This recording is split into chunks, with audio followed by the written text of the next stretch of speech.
শহরে দেখতে পাচ্ছেন শহরটি কত নিট অ্যান্ড ক্লিন, অনেক পরিষ্কার পরিচ্ছন্ন, আর একদম খেজুর গাছে রাস্তার ধারে পরিপূর্ণ।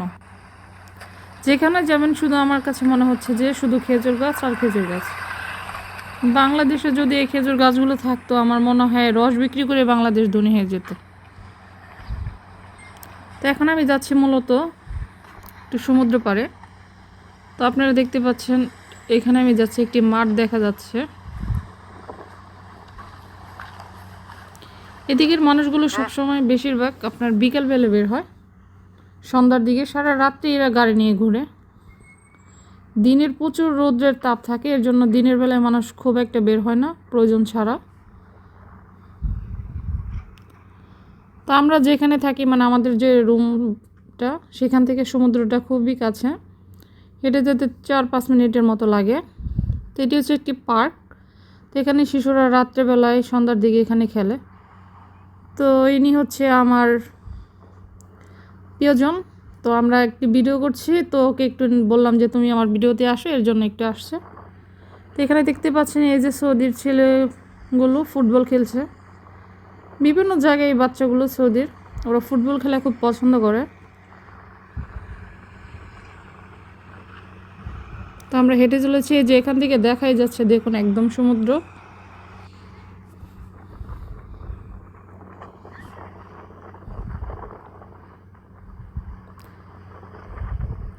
এই দেশটা বড়, আন্দাজে জনসংখ্যাগুলো অনেক কম। তো দেখতে পাচ্ছেন রাস্তায় সেই রকম পরিমাণ মানুষজন নেই, একদম ফাঁকা ফাঁকা মনে হচ্ছে। তো আমি হেঁটে চলেছি একদম সমুদ্রের কাছে, আর সূর্যটা প্রায় ডুবে ডুবে যাবে এরকম অবস্থা।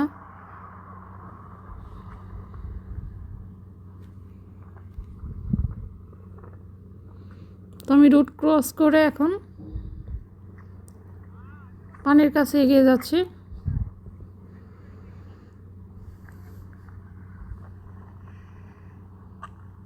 এখানে রাস্তাগুলোর মধ্যে আপনারা বেশিরভাগ দেখতে পারবেন প্রাইভেট কার, কারণ এখানে যারা সৌদি স্থানীয় বাসিন্দা ম্যাক্সিমাম সবারই একটা, দুটো, তিনটে করে গাড়ি রয়েছে।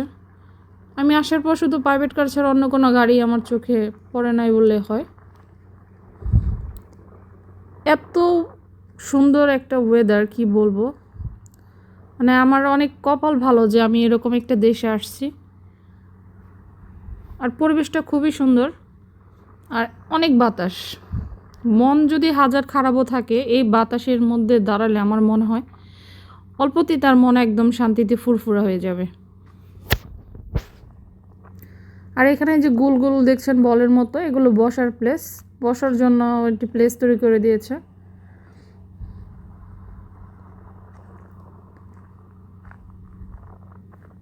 আর এই যে একটি সাদা ঘর দেখতে পাচ্ছেন, এইটি সৌদিতে বলে হচ্ছে হাম্মাম।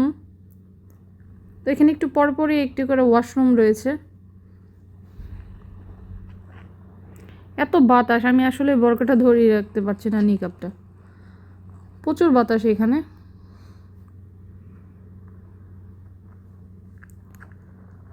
তো আপনারা যদি এখানে সৌদি আরব আসেন, তো এই সমুদ্র পাড়ে অবশ্যই আসবেন। যদি বিভিন্ন প্রদেশের যান, সমুদ্র পাড়গুলো সৌদি আরবের খুব সুন্দর হয়। এটা বাংলাদেশের মতো না, একদম পরিষ্কার পরিচ্ছন্ন। আর কি সুন্দর লাইটিং ব্যবস্থা করে দিয়েছে, রাত্রেবেলা এটি দেখতে অনেক সুন্দর, মনোমুগ্ধকর।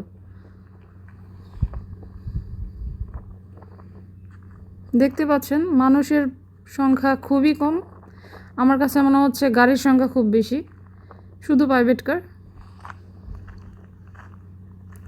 সমুদ্রের স্রোতটা মনে হচ্ছে কম। এটি হচ্ছে লোহিত সাগর।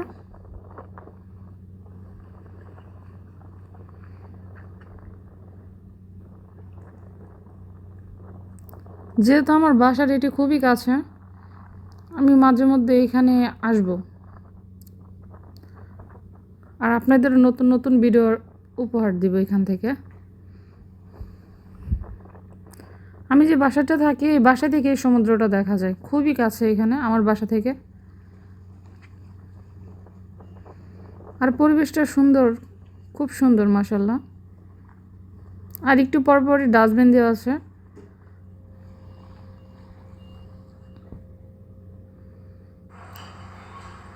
তো সমুদ্র ঘোরার পর ক্ষুধা লেগে গিয়েছে, এজন্য চলে এসেছে একটি সুপার শপে। এখানে আমরা একটি পিৎজা অর্ডার দিয়েছি, আর আমাদের পিৎজাটা তৈরি করে দিচ্ছে ওনারা। তো এই যে অবশেষে আমার পিৎজা, আর আমি আইসক্রিম খুব পছন্দ করি। তো এখন বিল প্লে করে আমি এখান থেকে বের হয়ে যাচ্ছি, আর এটি বাসায় নিয়ে খাবো। আর আপনাদের মাঝে আমি নতুন নতুন আরও এই সৌদি আরবের ভিডিও শেয়ার করব। অবশ্যই আমার পেজের পাশে থাকবেন।